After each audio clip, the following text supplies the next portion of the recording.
بسم اللہ الرحمن الرحیم۔ السلام علیکم ویورز۔ واقعہ کربلا اور امام حسین کی عظیم قربانی وہ ہے جس نے اسلام کی تاریخ ہی بدل ڈالی۔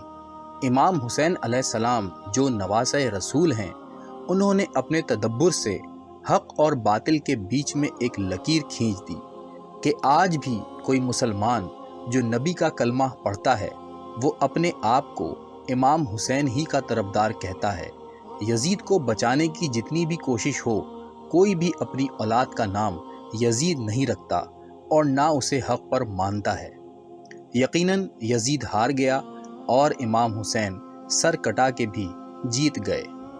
دوستوں، آج کی ویڈیو میں آپ کو بتائیں گے کربلا اور امام حسین سے متعلق 5 ایسے تاریخی حقائق جو ایک عام مسلمان شاید ہی جانتا ہو۔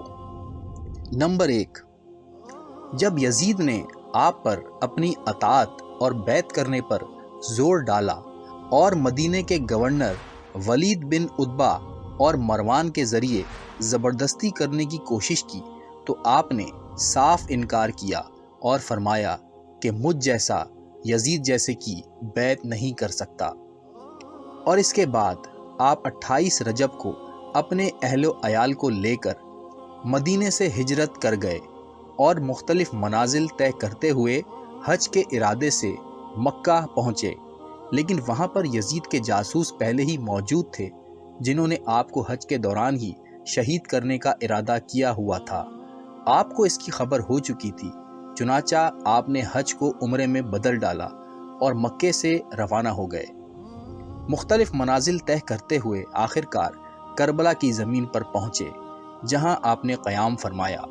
راستے میں آپ کے ساتھ بہت سے لوگ ہو گئے تھے، لیکن آپ نے صاف طور پر سب کو آگاہ کر دیا کہ میرا مقصد حکومت حاصل کرنا نہیں ہے، میں تو صرف اپنے نانا کی امت کی اصلاح کے لیے نکلا ہوں۔ یہ سن کر وہ لوگ جو حکومت اور مال و زر کی لالچ میں آپ کے ساتھ ہو گئے تھے، انہوں نے ساتھ چھوڑ دیا اور صرف مخلص جانثاران جن کی تعداد 72 تھی وہ ساتھ رہے، اور بالآخر آپ کے ساتھ 10 محرم کو کربلا کے میدان میں ظلم و ستم سہتے ہوئے شہید ہوئے۔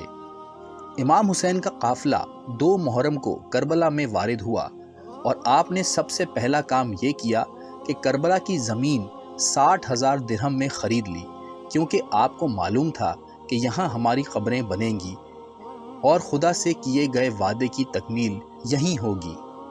نمبر 2، نہر فرات کے قریب آپ کے جو خیمے نصب تھے انہیں ہٹانے کا حکم دے دیا گیا۔ آپ کے جانثاروں نے، خاص طور پر علمدار حسین حضرت عباس علیہ السلام نے اسی وقت قوم اشقیہ سے جہاد کا ارادہ کیا، لیکن مولا حسین نے عباس کو روک دیا اور صبر کی تلقین کرتے ہوئے برداشت دکھاتے ہوئے اپنے خیمے نہر سے ہٹا لیے۔ 3 دن تک پانی میسر نہ ہوا اور حسینی لشکر پیاسا رہا، یہاں تک کہ عورتوں اور بچوں نے پیاس کی شدت سے العطش العطش کی صدائیں بلند کی۔ آج ان کربلا کے پیاسوں کی یاد میں ہی حسین علیہ السلام کے ماننے والے جگہ جگہ ٹھنڈے پانی اور شربت کی سبیلیں لگاتے ہیں اور کربلا کے مظلومین کی پیاس کو خراج تحسین پیش کرتے ہیں۔